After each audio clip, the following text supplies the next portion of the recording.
Right, there we go. So, good morning, everyone. I think it's really not a coincidence that we are living in an age where we have digital technologies that are all coming together, sort of very powerful digital technologies, which include blockchain technologies, AI, Internet of Things, 5G. And I believe that part of the solution for going forward is really about how we use these technologies and how we evolve these technologies. So I'm Dr. Shaun Conway. I am an ex-doctor. I was a public health physician and particularly worked on human immunodeficiency, HIV, in the first part of my career, and was really very involved in the aspects of how do we diagnose the disease and kind of understand where it is and who's affected, how do we treat the disease, and then how do we strengthen the systems for the disease. And so, that seemed to be quite a big challenge at the time, and I thought I'd done my life's work, but had some ideas and aspirations since the last global financial crisis in 2008, which have evolved into what I'm presenting today, which is this idea of an internet of impact, which could serve as a global digital immune system for humanity. So we've been building this over the past 5 years using biomimetic principles and really trying to understand how do we bridge between cyber and physical in building out a whole new set of technologies that can enable us to respond to the threats that we face. It's actually a year almost to the day when the Extinction Revolution in the UK, I'm not sure if this is showing very well on the screen, it seems to be blurring a bit, when the Extinction Revolution happened a year ago and had these events in Oxford Circus in London, I was there at the time. And so we've seen how we do actually have immune responses in society. And if you can see this, here's a good example of some antibodies. There we go. I think the picture's a bit better there. And we've also come to understand a lot more about the existential threats that we face as humanity, and these are being better diagnosed and better studied. The Cambridge University Center for the Study of Existential Risks is looking at big risks, including global environmental risks, artificial intelligence, biological risks, as we see now with COVID, and so on. And so I'd like to frame these existential risks as commons problems. Elinor Ostrom, the Nobel Prize-winning economist, really defined very well kind of what the challenges are with trying to manage and deal with the commons, and proposed some very powerful solutions. And these solutions are really around enabling people to self-organize and increasing the likelihood that self-organization can take place, and then enhancing the capabilities of individuals to continue the self-organizing efforts over time, and to do that without needing too much external assistance. And I think we're really seeing this happening now. So I'd like to talk about this with the analogy of the immune system. And I hope that this video sound will play. I'm going to focus today mostly on the cellular and antibody aspects of the immune system. Of course, the signaling and other capabilities such as cytokines and everything are also part of this. So the immune systems are complex, they're adaptive, and have evolved to deal with the threats that we face biologically. And so there's some very important analogies here. So let's see if this plays. Provides a more targeted defense. Dendritic cells are like intelligence specialists. They collect pieces of the invader at the site of the battle. Then they travel to the nearest lymph node, triggering a cascade of events. I'm hoping you hear the narrative. Inside the lymph node, the dendritic cell presents pieces of the invader to T cells, the immune system's communication specialist.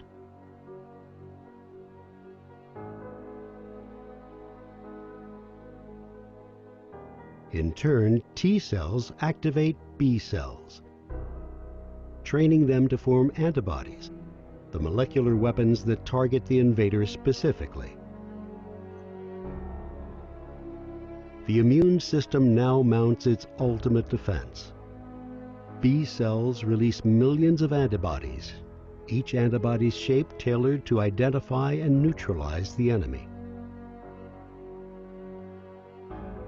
The immune system deploys these tailored weapons until the infection is wiped out, ready to respond even faster the next time. So I hope that that was audible. So the characteristics of the human immune system, I'd like to propose are sort of in three categories. So the immune system is there to sense, to respond, and then to memorize. And so in the sensing, it's detecting threats, it's signaling to other players, other systems, it's creating these networks. In the response, it's bringing about coordination of the body's immune and mechanisms, targeting the threat and then amplifying the mechanisms by which the threat is neutralized. And then the immune system memorizes the response and stores information about what has happened before, anticipating the next time, so that it is able to more quickly respond and replicate in future. So I think that there's some really key analogies with the Internet of Impact. So within the Internet of Impact, we want to be able to sense threats within society. And if we're utilizing oracles, so Internet of Things, people making attestations, and AI and so on, we have a system now available to sense information and to communicate that information, as well as a system to verify that information. And whether that comes from drones and AI, or from people reporting what's happening on the ground, this is creating sensing networks and intelligence networks that enable us to respond more effectively. So when it comes to responding, whether it's responding in the context of educational programming, which is where our main work has been in India, to scale up quality education in primary schools, or whether it's the procurement of emergency supplies like ventilators, or any other sustainable development related initiative.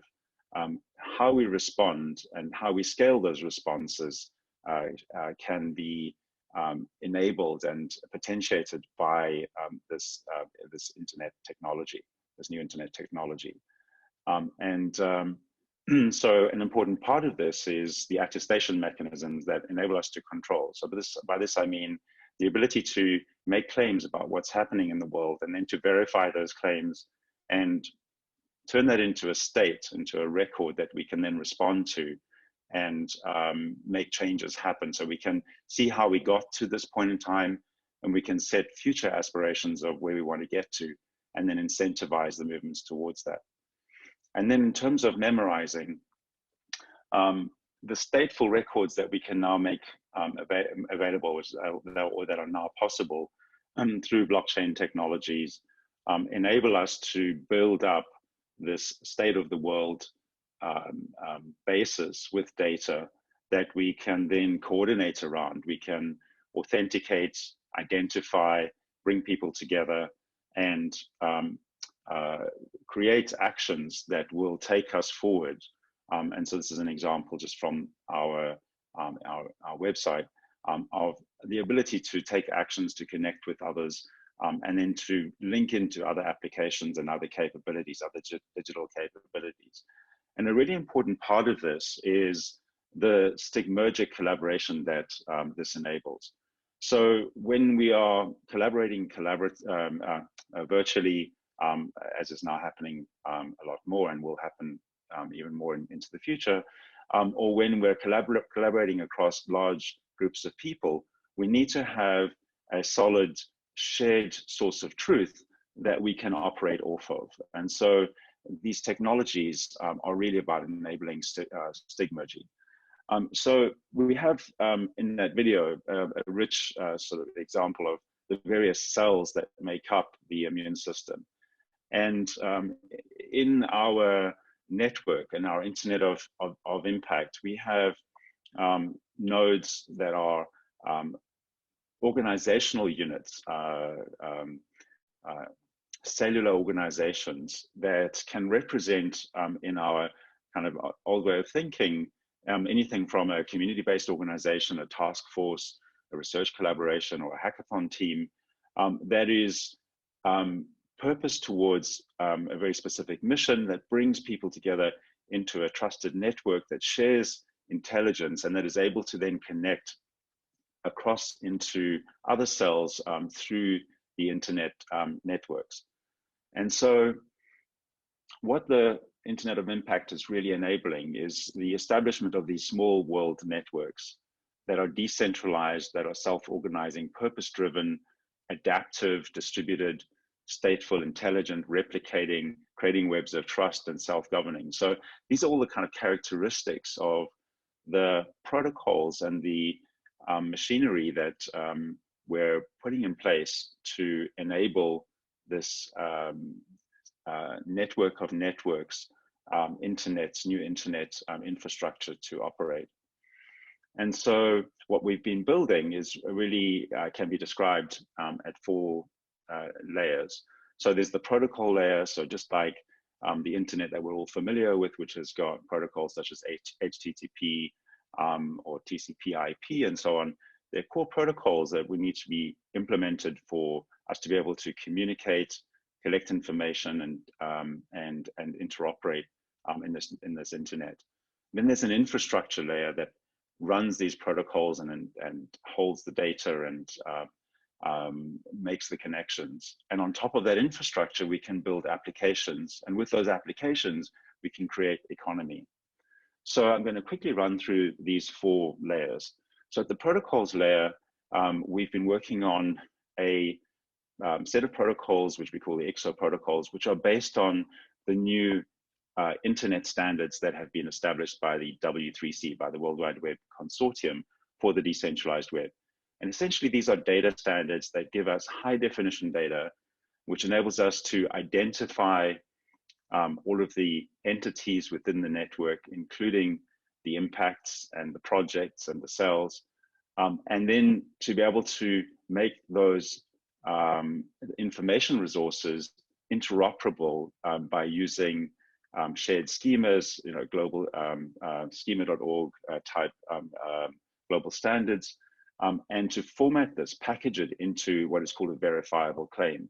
Now, a verifiable claim is a data asset that is tamper-proof and that can be located anywhere within any storage or any system that can then be verified and opinionated upon and converted into a digital asset. And so that enables us then to create these new forms of tokens. So we're not talking about cryptocurrency at all. This is a new form of information unit which can be built upon, can be put into applications and can be traded to create new forms of economy.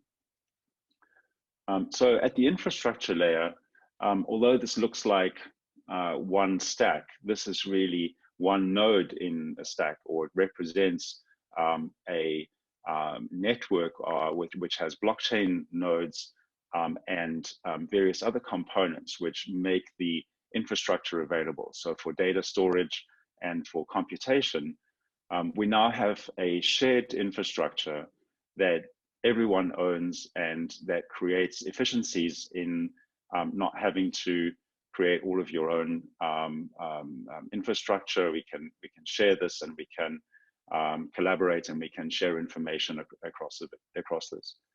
At the application layer, there's really sort of 2 forms of applications that we can develop. So there's the data-driven applications, which give us impact intelligence kind of applications to improve the performance of the work that we do. And then the other category is decentralized development finance applications. And so an example of a decentralized finance application is impact bonds, which we call alpha bonds, which are programmatic capital mechanisms, and we're working on implementing these in India in the context of educational programs to fund results-based education programs and scale them up. So these are blockchain mechanisms that are based on concepts that are quite novel, but that are being validated, that are being engineered and researched in a very solid way, which utilize capabilities that we now have, such as algorithmic bonding and being able to price and supply assets at these algorithmically determined prices, which then mints and burns and drives the processes that the state machines, so the organization, the ability to scale the organization up, the ability to pursue and achieve outcomes is driven by these automated mechanisms and these production and scaling mechanisms.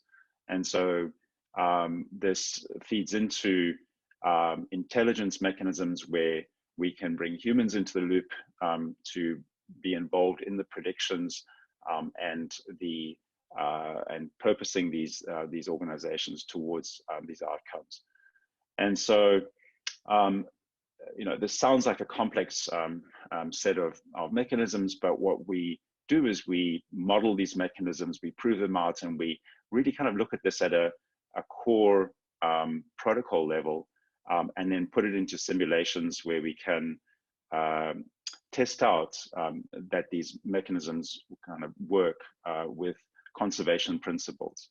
So we're doing some exciting work with a group of cryptoeconomic engineers, block science, and there's a whole new discipline around cryptoeconomic engineering.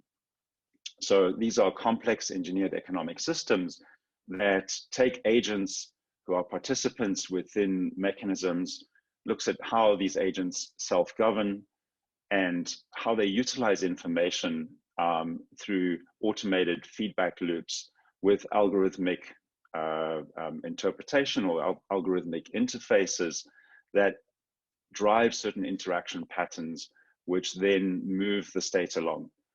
Now, this is analogous to the immune system, both in the way that cells can operate and can come together and coordinate and use mechanisms to incentivize and to drive action forward, and also in terms of how these cells implement projects and actions that lead to the issuance of tokens. So tokens in this context, as I said, are not cryptocurrencies. These are units of information that have the capabilities to effect systemic changes. So they can bring about behaviors such as aggregation, cascading, catalyzing processes through conveying and embodying rights, for instance, neutralizing and potentiating processes in the real world. Now, just because of time, I can't go into kind of how these mechanisms work, but essentially we have a classification here that is very analogous to the classification of the types of antibody classes that we find in the body that do these kinds of things, that create aggregation mechanisms or cascading mechanisms, neutralizing proteins and so on. And so in our cyber world, we have purpose tokens that are defined to have specific characteristics and are able to bring about certain changes. So speaking about all of this kind of in a positive way is great. The use of technology is powerful and gives us the potential to achieve a lot. But we have to be aware of the potential failure modes. And so again, analogous to the immune system, there's potential for immunocompromise, there's potential for autoimmunity and hyperimmunity. hyperimmunity, such as the cytokine storm that we see in the COVID, as really kind of being the immune system over responding to the infection, and the immune system actually being the harmful sort of culprit in the demise of people who are infected with COVID. And so these failure modes are something that we have to be very aware of, and engineer solutions so that we ensure that the feedback loops that we create, the information feedback loops, the automation processes, and so on, are operating within a safe space. And so the crypto engineering work that we do in building out models and simulations, and then having a real feedback loop when these mechanisms are implemented in practice is really important. And so the discipline of engineering for engineering the new economic systems for the future, and the new cooperative and organizational mechanisms for the future, needs to be based on engineering principles, with ethics of engineering, with responsibilities and so on. This needs to be taken seriously. And as we continue forward, building out this infrastructure, this internet of impact, with these biomimetic principles inspiring us, we should continue to do this in a way that is methodical and conscious, and utilizes the best emerging practices that we draw on. And so the potential here is, once we have mechanisms, ways of organizing, and demonstrated successes at the level of cells, how we can organize as networks or groups of people, and other agents coming together to implement responses and sense threats for a specific purpose, and then how we utilize these tokenization mechanisms can bring us to the point where we're able to create immunity within society. So thinking of digital immunity as an immunization mechanism, which will enable us to sense threats and respond to threats in much more effective and sustainable ways. And so these analogies between the immune system and the internet of impact, in summary, are really about building out our capabilities, using the technologies that we now have available to be able to better sense, respond, and memorize, and build stateful, purposeful systems that will take us forward to build new economy, and also to secure our humanity from or against the existential threats that we face. So that's the end of my presentation, and I'd be very happy to hear your comments and questions. I think we've got about 5 minutes. So please feel free to either post questions on the chat, or just pop into the room.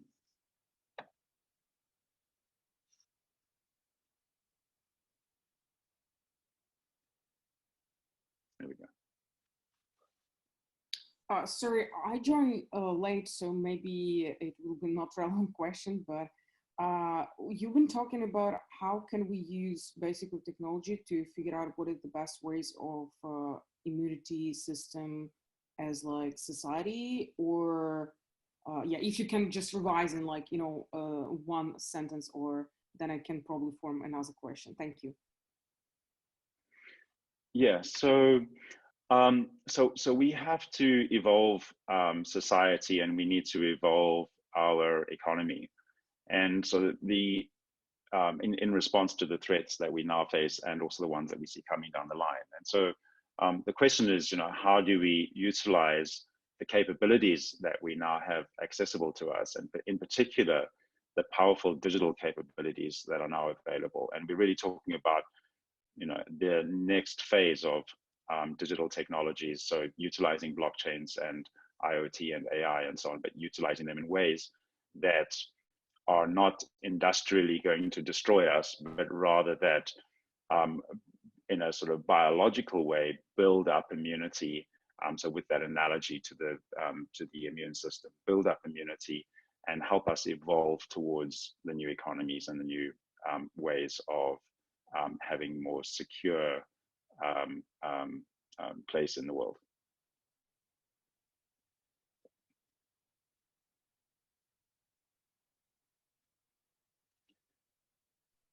Yeah, So there's two questions here. yeah, so I think the first question is about how much of this is built.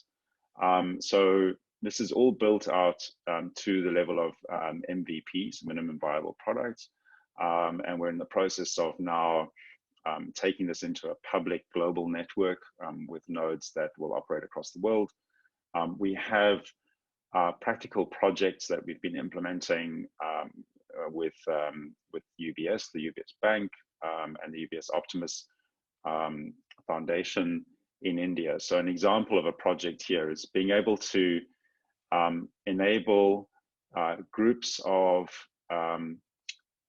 schools and their associated investors or local community and stakeholders and organizations that can assist the schools to organize themselves into development impact bond mechanisms. So projects that are funded by results-based funding mechanisms that enable funding to be formed and allocated in an efficient way so that groups of schools can access additional educational capabilities. So in particular, the pilot that we're performing is utilizing tablet-based education, and that's obviously becoming even more important now in the COVID context. And the educational content is content that has been developed through the Global X Prize for Learning, and it focuses on teaching children about how to read and write and so on, but also to be conscious of tolerance and of conservation and so on. So this is really about educating large numbers of children for the future. So this is a catalytic and really important intervention. Now, the traditional ways of financing and organizing these development impact bonds for education are hugely expensive, cumbersome, very sort of centrally driven. And so the work that we're doing with UBS is to look at how we can unitize this, decentralize it, and then scale it up through replication and amplification.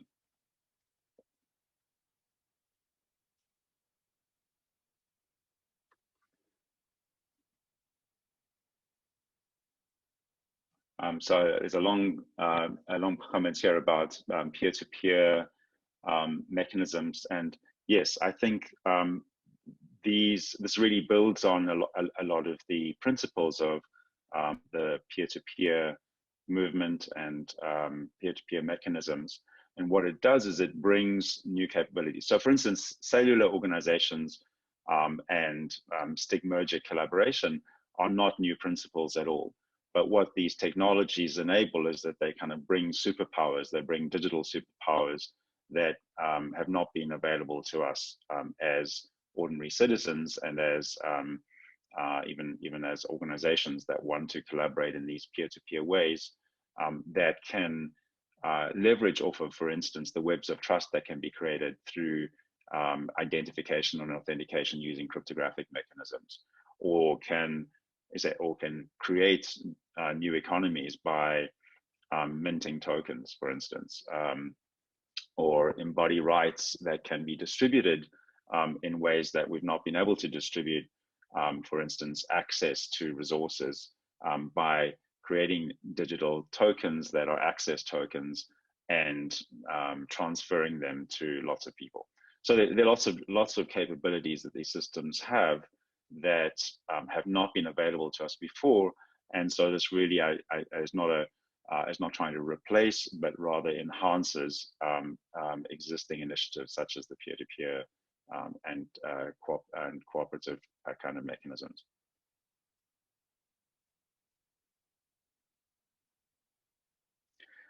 So how can organizations collaborate with us? We would be very, very happy to have collaborators. And so I would invite you to contact me directly. My email address is Shaun, SHAUN, @ixo.world, or to visit the ixo.world website, and there's more information there. We're now at a phase where we're looking for active partnerships to take the technology, which is all open source technology, and implement this for different geographies and different use cases and sectors. And with that, I think we're actually almost out of time on the dot.